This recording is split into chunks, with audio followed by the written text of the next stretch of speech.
Hi guys, how are you all? So Atul this side and I am back with the revision lecture of government budget and economy. जी हाँ, revision lecture of government budget and economy. In this lecture we will cover the entire chapter within 25 to 30 minutes. हम पूरा का पूरा chapter 20 से 25 minute में maximum 30 minutes में पूरा chapter complete करेंगे जिसमें ना कुछ छूटेगा कुछ भी नहीं रहेगा पूरा का पूरा चैप्टर आपको याद भी हो जाएगा ओके सो ये हम कैसे करेंगे so for this I have prepared a special note for you all you can see on your screens but these are the special notes in which the entire chapter is covered in just 5 pages 5 pages के अंदर पूरा का पूरा chapter complete कर दिया गया है इन 5 pages के अंदर आप देखोगे पूरा का पूरा चैप्टर है और ये नोट्स सबसे colourful and most interactive notes हैं जिसमें मेमोरी टेक्निक्स चार्ट्स पिक्चर्स सब कुछ बनाया गया है ओके सो ये नोट्स को आप पीडीएफ फाइल में डाउनलोड कर सकते हैं नीचे दिए गए डिस्क्रिप्शन में लिंक में ओके डिस्क्रिप्शन में दिए गए लिंक से आप इन नोट्स को डाउनलोड कर सकते हैं so starting with the lecture first of all we will start with the definition of our government budget what definition of our government budget okay so definition क्या है हमारे government budget की government budget is an financial statement showing item-wise estimates of expected receipts, and anticipated expenditure. What? Government budget is an financial statement showing item-wise estimates of expected receipts and anticipated expenditure. Okay, ये chart हमने हमारे regular class में भी बनाया था अपने notes में, तो ये आपको याद होगा. एंड इसी के बाद one of the most important question of this chapter इसी के यहाँ पे हम लिख लेंगे साथ ही में क्या बट मोस्ट इंपॉर्टेंट ये सबसे इंपॉर्टेंट क्वेश्चन है इस चैप्टर का क्या objective of the government budget जब भी कोई एग्जामिनर पेपर सेट करता है तो ये क्वेश्चन जरूर लिखता है बहुत कम चांस है कि ये क्वेश्चन इस चैप्टर में से ना आए objectives of the government budget और ऑब्जेक्टिव्स को याद करने के लिए ये ऑब्जेक्टिव्स को याद करने के लिए हमने एक मेमोरी टेक्निक डेवलप की थी वो मेमोरी टेक्निक क्या थी अगर आपको याद हो विद एक्शंस हम उसको बोलेंगे क्या पब्लिक इनइक्वालिटीज को स्टेबलाइज करने के लिए रीएलोकेट करना होगा जिससे इकोनॉमी की ग्रोथ होगी एंड रीजनल डिस्पैरिटीज रिड्यूस होंगी एक बार फिर से बोलेंगे क्या पब्लिक इनइक्वालिटीज को स्टेबलाइज करने के लिए रीएलोकेट करना होगा जिससे इकोनॉमी की ग्रोथ होगी एंड रीजनल डिस्पैरिटीज रिड्यूस होंगी so public first of all public का मतलब क्या मैनेजमेंट ऑफ पब्लिक एंटरप्राइज क्या मैनेजमेंट ऑफ पब्लिक एंटरप्राइज मतलब गवर्नमेंट की जो एंटरप्राइजेस हैं जो इंस्टीट्यूट गवर्नमेंट रन करती हैं फॉर एग्जांपल हॉस्पिटल स्कूल्स ये इंस्टीट्यूट्स गवर्नमेंट भी रन करती हैं गवर्नमेंट हॉस्पिटल होती है स्कूल उनकी मैनेजमेंट करना उनमें कहां से पैसा आएगा और कहां पैसा लगेगा वहां की रिसीट्स कितनी होंगी और एक्सपेंडिचर कितने होंगे वो सब मैनेज करना भी गवर्नमेंट बजट का एक ऑब्जेक्टिव होता है उसके बाद इनइक्वालिटीज इसका क्या है हमारा second point reducing inequalities between income and wealth income और वेल्थ के बीच में जो इनइक्वालिटीज है उसको रिड्यूस करना फॉर एग्जाम्पल मुकेश अंबानी सब कुछ ज्यादा ही अमीर है और सड़क पे सो रहा एक गरीब इंसान कुछ ज्यादा ही गरीब है उन दोनों के बीच में जो ये डिफरेंस है उसको कम करना वो क्या होता है reducing inequalities between income and wealth of rich and poor ये हम कैसे डिक्रीज करते हैं through government budget how Mukesh Ambani साहब के ऊपर सरचार्ज के साथ टैक्स लगता है और गरीब इंसान को टैक्स माफ है हमारे देश में ऑलमोस्ट 5 लाख तक टैक्स माफ है वैसे 2.5 लाख तक है एंड 2.5 लाख से 5 लाख तक रिबेट मिल जाता है जिससे 5 लाख तक टैक्स हमारे इंडिया में माफ है और जो हाई एचएनआईज हैं उनके ऊपर जो टैक्स है वो हायर रेट से लगता है सो उससे क्या होता है इनकम एंड वेल्थ की जो इनइक्वालिटीज है वो रिड्यूस हो जाती हैं ओके सो उसके अगला पॉइंट क्या स्टेबलाइजेशन ओके इकोनॉमिक स्टेबिलिटी मतलब इकोनॉमिक में स्टेबिलिटी आना हमारे देश के इकोनॉमिक्स में इकोनॉमी में स्टेबिलिटी आना फॉर एग्जांपल हमने हमारे फर्स्ट लेक्चर में देखा था वेनेजुला में एक टाइम पे कुछ ज्यादा ही तेजी आ गई थी वहां जब तेल के दाम बढ़े तो पैसे की बाढ़ आ गई थी ये हमने हमारे फर्स्ट लेक्चर में वीडियो में देखा था ओके एंड एक टाइम ऐसा है जहां पे बेरोजगारी भूखमरी स्टेट में, उनके देश में फैली हुई है, जो कि एक बहुत ही गलत चीज है। ना हमें ज्यादा महंगाई चाहिए और ना ही हमें ज्यादा सस्ती चीजें चाहिए, कि ऐसा भी ना हो कि हर चीज मिट्टी के दाम बिके। अगर हर चीज मिट्टी के दाम बिकेगी तो हमें बहुत ज्यादा कमाना पड़ेगा, और कुछ ज्यादा ही महंगाई होगी, जैसे वेनेजुला में है, वहां पर करोड़ों रुपए की एक थाली बिक रही है, वो भी हमें नहीं चाहिए। सो उसकी स्टेबिलिटी के लिए, हमारी इकोनॉमी की स्टेबिलिटी के लिए गवर्नमेंट बजट बनाना जरूरी है। एंड उसी के बाद रीएलोकेशन करना होगा, रीएलोकेशन ऑफ रिसोर्सेज, रिसोर्सेज को रीएलोकेट करना होगा। जहां रिसोर्सेज कम है वहां लाने होंगे रिसोर्सेज, और जहां ज्यादा है वहां से रिसोर्सेज को हटाना होगा। एंड उसी के बाद इकोनॉमी की ग्रोथ होगी। इकोनॉमिक ग्रोथ मतलब ग्रोस डोमेस्टिक प्रोडक्ट, हमारे फर्स्ट चैप्टर नेशनल इनकम में हमने सीखा है ग्रोस डोमेस्टिक प्रोडक्ट, जो हमारी जीडीपी है देश की उसको बढ़ाना। उसे कैसे बढ़ाएंगे, वो उसको बढ़ाना है, जो वो ऑब्जेक्टिव है गवर्नमेंट बजट का। ओके, उसके बाद में रीजनल डिस्पैरिटीज रिड्यूस होंगी, मतलब जो भी रीजनल डिस्पैरिटीज है, रिड्यूसिंग रीजनल डिस्पैरिटीज, उसको रिड्यूस करना। हमारे देश में खासकर जो भी डेवलपिंग कंट्रीज हैं या फिर अंडर डेवलप्ड कंट्रीज हैं, वहां पे रूरल एरिया होते हैं। हमारे देश में कुछ जगह ऐसी है जहां पर आज भी बिजली, पानी, सीवरेज पाइप, ये सब चीजें नहीं है। सो वहां पर वो रीजनल डिस्पैरिटीज को रिड्यूस करना भी गवर्नमेंट बजट का एक ऑब्जेक्टिव है। गवर्नमेंट अपने बजट में उन चीजों पर खर्चा ज्यादा करती है जो जो रीजनली डिस्पैरिटीज है, जो स्टेट्स, जो शहर गरीब हैं, जब बैकवर्ड हैं, उनको डेवलप करने में गवर्नमेंट ज्यादा पैसा यूज करती है। Okay, so these are the objectives of government budget. इसको याद करेंगे एक बार फिर से हमारे मेमोरी टेक्निक के थ्रू। क्या पब्लिक इनइक्वालिटीज को स्टेबलाइज करने के लिए रीएलोकेट करना होगा, जिससे इकोनॉमी की ग्रोथ होगी और रीजनल डिस्पैरिटीज रिड्यूस होंगी। ओके, सो इसी के बाद हमारा नेक्स्ट क्वेश्चन आता है component of the government budget. What component of the government budget? ये चार्ट आपको स्क्रीन पर दिख रहा है क्या? कंपोनेंट ऑफ गवर्नमेंट बजट, हमारी कंपोनेंट को फर्स्ट हमने दो हिस्सों में डिवाइड किया है। कौन कौन से दो हिस्से हैं? Capital budget and revenue budget. Capital budget और रेवेन्यू बजट, कौन कौन से? Capital budget and revenue budget. Capital budget के अंदर फिर आगे दो हिस्से हैं, वो कौन कौन से हैं?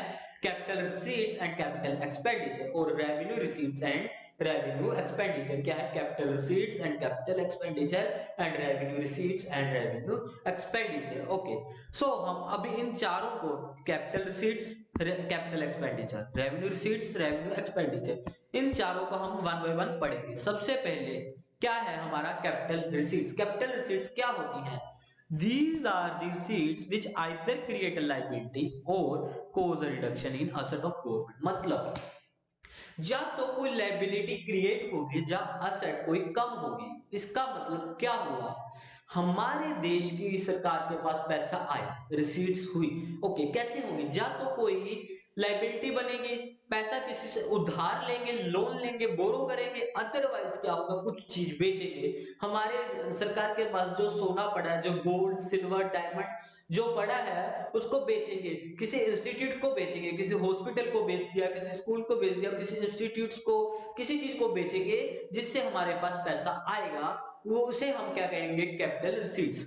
These are non regular in nature. मतलब नॉन रेकरिंग इन नेचर का मतलब हर रोज नहीं होगा, ये बार बार होने वाले रिसीट्स नहीं है। हर रोज कोई चीज को नहीं बेचेंगे, हर रोज पैसे उधार नहीं लेंगे। So these are non recurring in nature. Okay, इसी के बाद कैपिटल एक्सपेंडिचर। कैपिटल एक्सपेंडिचर का मतलब क्या है? These are the expenditure which either create any asset, या तो कोई असट बनेगा और reduce any liability of the government, या फिर गवर्नमेंट की कोई लायबिलिटी रिड्यूस होगी। खर्चा हो रहा है, पैसे जेब से जा रहे हैं, क्या होगा? या तो कोई चीज खरीदेंगे, खरीदेंगे का क्या मतलब है? कोई नया हॉस्पिटल, नई स्कूल, कुछ ना कुछ खरीदेंगे, कोई असेट खरीदेंगे, गोल्ड खरीद लिया, सिल्वर खरीद लिया, कुछ ना कुछ खरीदा, उससे पैसा जाएगा और असेट इंक्रीज होगी। ओके, या फिर क्या होगा? रिड्यूस यानी लायबिलिटी, जो पैसे उधार ले रखे हैं उनको पे बैक कर देंगे, उससे हमारी लायबिलिटीज रिड्यूस होंगी। Okay, these are non recurring in nature. ये भी रोज रोज नहीं होगा, रोज रोज पैसे नहीं लौटाएंगे, रोज रोज कुछ नई चीजें नहीं खरीदेंगे। ओके, सो इसी के बाद नेक्स्ट है हमारा क्या? Revenue receipts. रेवेन्यू रिसीट्स क्या होती हैं? These are receipt which neither create any liability, ना तो कोई लायबिलिटी कम होगी ना तो कोई लाइबिलिटी होगी इससे, नोर को रिडक्शन इन एसेट, ना ही कोई एसेट कम होगी। हमारे पास पैसे आएंगे पर हम किसी से उधार नहीं लेंगे, किसी से बोरो नहीं करेंगे, एंड ना ही अपनी किसी एसेट को बेचेंगे। सर अगर कुछ बेचेंगे नहीं, किसी से उधार नहीं लेंगे तो पैसा कहां से आएगा? हम हमारी गवर्नमेंट को, एक इंडिविजुअल हमारे देश का एक आम नागरिक इस देश का हमारी देश की सरकार को टैक्स पे करता है। जो हम हमारी सरकार को टैक्स देते हैं वो उनके लिए क्या है? उनकी रिसीट है, उनके लिए उनकी रिसीट है। क्या हम उनको टैक्स देते हैं उनसे, उस टैक्स से उनकी कोई असेट कम होती है? नहीं। क्या उनकी कोई बोरोइंग्स, उनकी कोई लायबिलिटी बढ़ती है? नहीं। तो ये क्या हुआ? ये रेवेन्यू रिसीट हुआ। दीज आर रेगुलर और recurring in nature. What? These are regular और रेकरिंग इन नेचर मतलब ये रोज रोज होगा, बार बार होगा। मतलब हम हर रोज कुछ भी खरीदे, आइदर 5 रुपए के चिप्स का पैकेट, 5 रुपए के चिप्स का पैकेट, लेस, कोई बिस्किट्स, कुछ भी खरीदेंगे हम, उसके ऊपर हम जीएसटी पे करेंगे। हर एक चीज हम खरीदेंगे उसके ऊपर हम जीएसटी पे करेंगे। वो क्या होगा? हमारी गवर्नमेंट के लिए रेवेन्यू रिसीट होगा। ओके, सो उसी के बाद हम क्या पढ़ेंगे? Revenue expenditure. रेवेन्यू एक्सपेंडिचर का क्या मतलब है? These are expenditure which neither create any asset nor reduce any liability of the government। ये खर्चा है, खर्चा करेगी सरकार, बट उसका कोई भी असेट नहीं इंक्रीज होगा, उसकी कोई लायबिलिटी डिक्रीज नहीं होगी।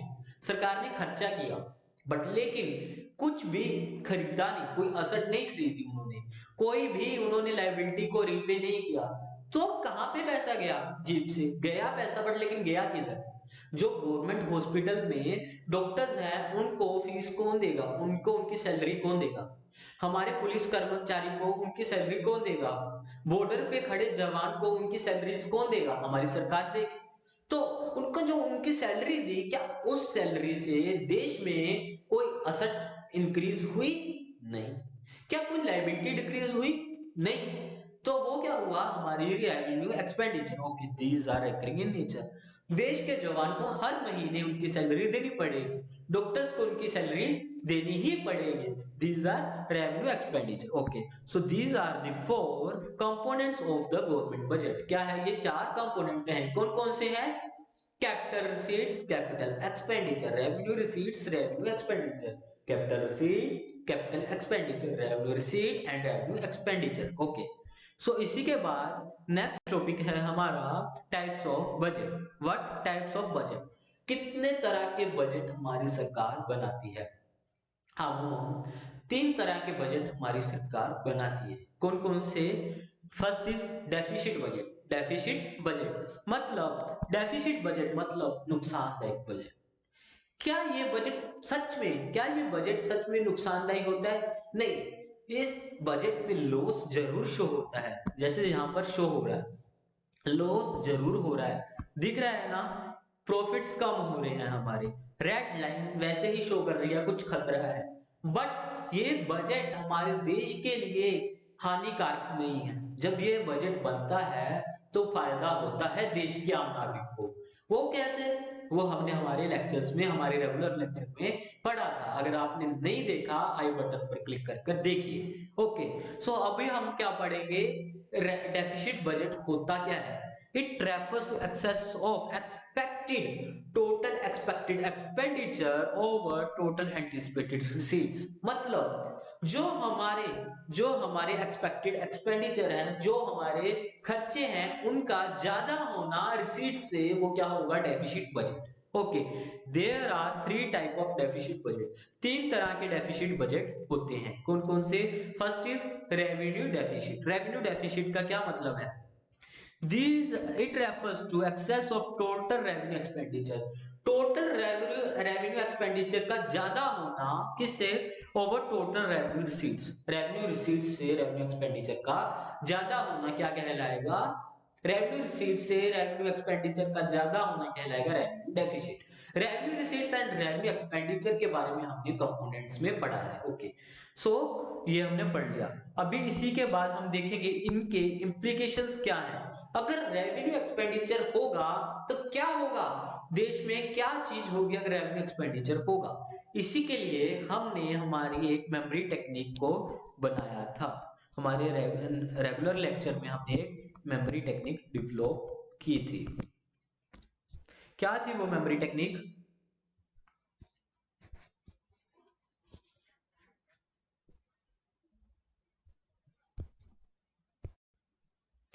ये नोट्स हमने हमारे रेगुलर लेक्चर्स में बनाए थे। मैंने आपके साथ हमारे रेगुलर लेक्चर्स में हर चैप्टर के ऐसे नोट्स बनाए थे। ये नोट्स आपने कब पढ़ने हैं? जब आप रेगुलर स्टडी कर रहे हो। एग्जाम से एक दिन पहले कौन से नोट्स पढ़ने हैं? जो अभी मैं आपको दे रहा हूं, जिसमें रिवीजन की जा रही है। इन नोट्स में 5 पेजेस में पूरा चैप्टर कवर हो रहा है। एग्जाम के एक दिन पहले इतना टाइम नहीं है कि आप पूरी बुक को पढ़ो। उस टाइम पे ये नोट्स आपको हेल्प करेंगे। इन नोट्स में छोटा छोटा करके सब कुछ दे रखा है, क्रक्स दे रखा है पूरे चैप्टर का, पॉइंट्स के नेम बता रखे हैं, मेमोरी टेक्निक्स बता रखी है, डायग्राम्स है जो आपको एग्जाम में याद आए। ओके, सो इन्हें एग्जाम के एक दिन पहले पढ़ेंगे, और जो नोट्स हमने रेगुलर क्लासेस में बनाए थे वो हम रेगुलर स्टडीज के टाइम पे पढ़ेंगे। सो स्टार्ट करते हैं। हमारी मेमोरी टेक्निक देखेंगे हमने हमारी मेमोरी टेक्निक क्या बनाई थी रेवेन्यू डेफिसिट की। हमारे रेवेन्यू डेफिसिट की मेमोरी टेक्निक हमने बनाई थी, enable government is showing this saving so this is according to that. Enable government is showing this savings so this is according to that. क्या इनेबल गवर्नमेंट, हमारी देश की सरकार जो इनेबल है वो डिस सेविंग्स शो कर रही है। सो ये उनको एक वार्निंग है, ये उनको एक चेतावनी है। हमारी मेमोरी टेक्निक क्या है? Enable government is showing this saving so this is according to that. इस एक लाइन में हमारे तीनों के तीनों इंप्लीकेशंस कवर हो रहे हैं। कैसे?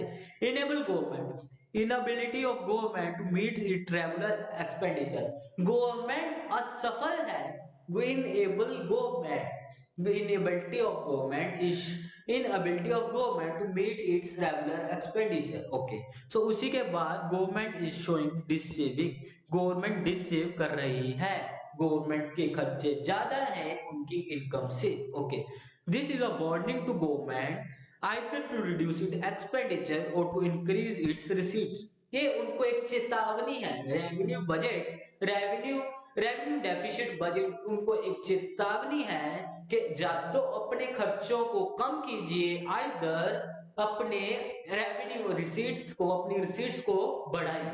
ये उनको क्या है? एक वार्निंग है। ओके, सो इसके बाद हम पढ़ेंगे क्या? नेक्स्ट हमारा physical deficit. What are physical deficit? Okay, physical deficit क्या बोलता है? It refer to excess of, excess of total expenditure, it refer to excess of total expenditure over total receipts, it refer to excess of total expenditure over total receipt। Total, यहाँ total का मतलब क्या है? Total mean to से capital plus revenue. जब हम total expenditure की बात करेंगे, मतलब capital revenue plus capital expenditure plus capital expenditure plus revenue expenditure. And जब हम टोटल रिसीट्स की बात करेंगे तो किसकी क्या बोलेंगे हम? Capital receipts plus revenue receipts. Okay, it refer to excess of total expenditure over total receipts other than borrowings. Most important, इसको स्टार मार्क कर लीजिएगा। क्या? Other than borrowings, other than borrowings. Borrowings को छोड़कर जो भी रिसीट्स है, either capital और revenue receipts, but other than borrowings, उनका कम होना हमारे टोटल खर्चे से, वो एक फिजिकल डेफिसिट है ड्यूरिंग अ फिजिकल ईयर। हमारा फिजिकल ईयर कब होता है? Our physical year is to first April to 31 March. 1 April से लेकर 31 मार्च तक हमारा फिजिकल ईयर होता है। सो फिजिकल ईयर के दौरान excess of total expenditure over total revenue other than borrowing is the physical deficit. ये हमें क्या शो करना चाहता है? ये हमें क्या शो करना चाहता है? ये हमें शो करना चाहता है हमें हमारे देश के खर्चों को पूरा करने के लिए कितना पैसा उधार लेना पड़ेगा, कितनी बोरोइंग्स करनी पड़ेंगी, कितना पैसा कम पड़ रहा है हमारे देश की सरकार को। इसके सोर्स क्या है? जो पैसा कम पड़ रहा है वो कहां से आएगा और उसके इम्प्लीकेशंस क्या होंगे, उस पैसे को बोरो करेंगे कहां से करेंगे और उसके नतीजे क्या निकलेंगे। First is borrowings. देश से, हमारे देश की सरकार बोरो करेगी। कैसे करेगी? आरबीआई से लोन लेगी, आईएमएफ से लोन लेगी, किसी न किसी से लोन लेगी। बोरोइंग करेगी सरकार। बोरोइंग से क्या होगा? डेट ट्रैप, डेट ट्रैप हो जाएगा। बोरोइंग से क्या होगा? Debt trap. डेट ट्रैप मतलब क्या?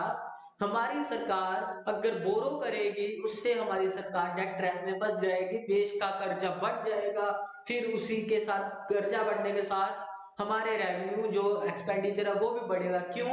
हमारी इंटरेस्ट पेमेंट भी इंक्रीज हो जाएगी और वो गवर्नमेंट हमारे डेट ट्रैप में फंस जाएगी। ओके, और उसी के बाद क्या है? Debt financing. डेट फाइनेंसिंग मतलब आरबीआई से कुछ और पैसा प्रिंट करवाना। पैसा कम पड़ रहा है खर्चा पूरा करने के लिए, गवर्नमेंट क्या बोलेगी आरबीआई को, और पैसा प्रिंट करने के लिए, हमारे देश की करेंसी प्रिंट करने के लिए। उससे क्या होगा? देश में इन्फ्लेशन बढ़ जाएगा। क्यों? मार्केट में पैसे की सप्लाई बढ़ेगी, सप्लाई बढ़ने के कारण आपने पढ़ा है सप्लाई बढ़ेगी तो वैल्यू कम होगी, प्राइस कम होगा, मनी की वैल्यू कम होगी और देश में इन्फ्लेशन हो जाएगी। अगर रियल लाइफ की स्टडी देखनी है तो जिम्बाब्वे की गवर्नमेंट ने 2011 में ये किया था। जिम्बाब्वे देश की गवर्नमेंट में 2011 में, जिम्बाब्वे की गवर्नमेंट ने 2011 में अपने करेंसी प्रिंट की थी, इन एक्सेस करेंसी प्रिंट की थी, जिससे वहां पे इन्फ्लेशन हो गई थी। ओके, उसी के बाद हम क्या देखेंगे? गवर्नमेंट क्या कर सकती है? बॉन्ड इशू कर सकती है। बॉन्ड क्या होता है? डिवेंचर्स की तरह होता है, अकाउंट्स में हमने पढ़ा है ना, debentures as same as that bonds होता है। गवर्नमेंट बॉन्ड इशू करती है एक इंडिविजुअल को, हमारे देश के लोगों को, नागरिकों को, आवाम को, देश की आवाम को गवर्नमेंट क्या करती है? इंडिविजुअल्स को क्या करती है? बॉन्ड्स इशू करती है, जिससे लोग बॉन्ड खरीदते हैं और पैसे उनको दे देते हैं, एक सर्टिफिकेट खरीदते हैं और पैसे गवर्नमेंट को दे देते हैं। इसके इम्प्लीकेशन क्या होंगे? इसका नतीजा होगा क्राउडिंग आउट। देश से क्राउडिंग आउट हो जाएगा, मतलब देश से पैसा निकल जाएगा। अभी फॉर एग्जाम्पल गवर्नमेंट ने बॉन्ड इशू किया और मैंने खरीदा, मैंने 1 करोड़ के बॉन्ड्स खरीद लिए, मैंने 1 करोड़ के बॉन्ड्स खरीद लिए। ऐसे करके बहुत से लोग, कोई 10,000 के, कोई 1 लाख के, कोई 2 करोड़ के, कोई 5 करोड़ के, सभी क्या करेंगे? बॉन्ड्स को खरीदेंगे। और हम जो पैसा इस देश में लगाने वाले थे, वो पैसे को, वरना मैं क्या करता? उससे कोई काम करता, उससे कोई देश में रोजगार आता, वो पैसा अब मैं क्या करूंगा? गवर्नमेंट को दे रहा हूं। उससे क्या होगा? हमारे देश से, हमारे मार्केट से पैसा कम हो जाएगा, पैसा मार्केट से बाहर हो जाएगा, उसे हम क्या बोलेंगे? Crowding out effect. ओके, इसी के बाद हमने देखा क्या फिजिकल डेफिसिट क्या होता है, उसके सोर्स क्या है एंड इम्प्लीकेशंस क्या है। एंड इसके बाद देखेंगे third type of deficit is primary deficit. Primary deficit क्या होता है? It refer to difference between physical deficit of current year, इस साल का physical deficit, and interest payment of previous year, पिछले साल की इंटरेस्ट पेमेंट। इस साल का फिजिकल डेफिसिट एंड पिछले साल की इंटरेस्ट पेमेंट क्या है? इस साल का फिजिकल डेफिसिट और पिछले साल की इंटरेस्ट पेमेंट क्या है, उसका डिफरेंस हम क्या बोलेंगे? Primary deficit. फॉर्मूला लिख लीजिएगा यहाँ पे।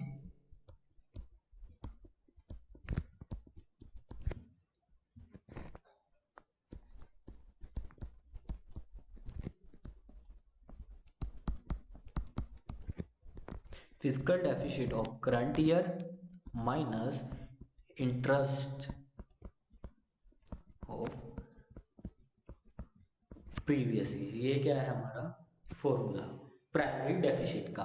तो प्राइमरी डेफिसिट शो क्या करना चाहता है? फिजिकल डेफिसिट हमें क्या शो करता था?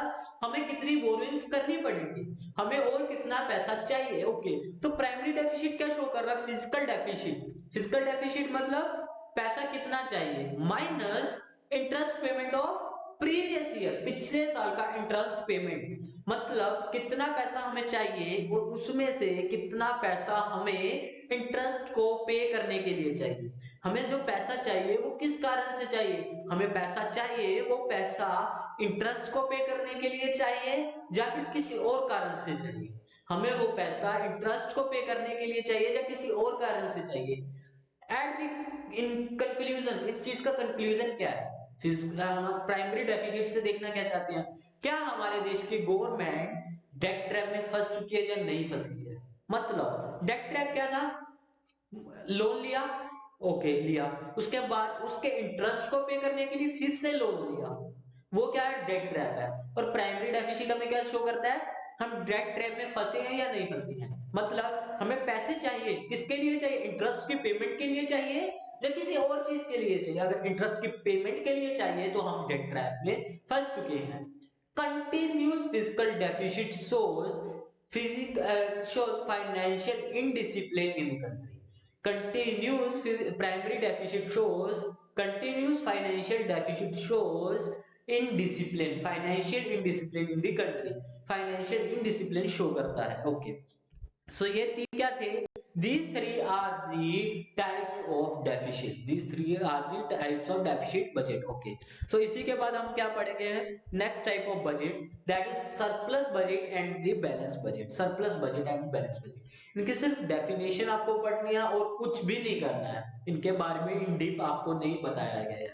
तो सरप्लस बजट वैसे ही हमको शो कर रहा है कि क्या फायदा हो रहा है, ग्रीन कलर, और ये ऊपर जाते हुए हमारा मैप हमें क्या शो कर रहे हैं, हमारे ग्राफ हमें क्या शो कर रहा है? कुछ फायदा हो रहा है। सो क्या फायदा हो रहा है? It refer to excess of anticipated receipts, total anticipated receipts over total anticipated expenditure। Wording को ध्यान से देखिएगा, excess of total anticipated receipts over total anticipated expenditure. और पीछे क्या था? इधर क्या था? Total expected expenditure over anticipated receipts. Expenditure ज्यादा था उधर रिसीट से, और नीचे क्या है? सरप्लस में क्या है? सरप्लस में एंटिसिपेटेड रिसीट्स ज्यादा है एक्सपेंडिचर से, मतलब हमारी रिसीट्स ज्यादा है हमारे खर्चे से।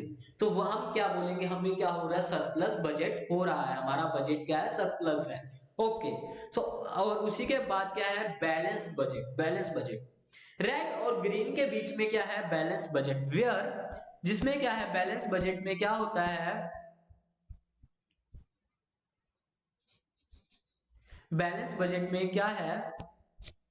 हमारे जो खर्चे हैं और जो हमारी इनकम है वो एक पॉइंट पे आके मिल रही है, हमारे खर्चे और हमारी इनकम एक समान है। मतलब it refers to budget in which total anticipated receipts are equals to total anticipated expenditure। हमारे खर्चे और हमारी इनकम दोनों एक समान हैं, तो हम क्या बोलेंगे? Balance budget. तो हम क्या बोलेंगे इसको? इसको हम बोलेंगे balance budget. Okay, so these are the three types of budget: deficit budget, surplus budget and balance budget. ओके, इसी के साथ हमारा चैप्टर भी कंप्लीट होता है। सिर्फ 5 पेजेस में हमारा चैप्टर कंप्लीट होता है। आप देखिए, फर्स्ट पेज सिर्फ इंडेक्स का था, पेज 1 सिर्फ इंडेक्स का था, एंड उसी के बाद 5 पेजेस में 6 पेज पे हमारा चैप्टर कंप्लीट हो रहा है। Less than 5 pages our chapter is completed, जिसपे हर एक चीज कवर कर दी गई है। और इन डीप में अच्छे से पढ़ने के लिए रेगुलर लेक्चर्स आपने देख लिए होंगे। ओके, अभी क्या है? आपने पढ़ लिया, रिवाइज कर लिया, आपका कॉन्फिडेंस इंक्रीज हुआ, बट लेकिन इस कॉन्फिडेंस को टेस्ट करना भी जरूरी है, प्रिपेयर होना भी जरूरी है, रिजल्ट्स भी कुछ हमें दिखने चाहिए। उसी के लिए नीचे डिस्क्रिप्शन में एक टेस्ट का लिंक दिया हुआ है, उस पर क्लिक करके आपको टेस्ट देना है, जो कि सिर्फ और सिर्फ गवर्नमेंट बजट का टेस्ट है। उस टेस्ट को देकर, उसमें सिर्फ 30 क्वेश्चन है, 30 मार्क्स का वो टेस्ट है, that is just 30 mark test. उसको देना है और इंस्टेंट रिजल्ट आपको मिल जाएगा, आपके मार्क्स आपको इंस्टेंटली पता चल जाएंगे, और उससे आपको क्या होगा? आपका कॉन्फिडेंस बिल्डअप होगा। आपने पढ़ लिया है, ठीक है, बट लेकिन आपको एक रिजल्ट भी तो चाहिए कि हाँ मैं रेडी हूं। तो उसके लिए क्या है? आपने टेस्ट देना है उस लिंक पर क्लिक करके। ओके, अगर हमने पूरा पढ़ लिया है, अगर आपको कोई भी डाउट हो, कुछ भी हो, तो आप इंस्टाग्राम पे डीएम मुझको कर सकते हैं। इंस्टाग्राम पर डीएम करके डायरेक्ट क्वेरीज आप पूछ सकते हैं। Okay, thank you, take care, bye bye.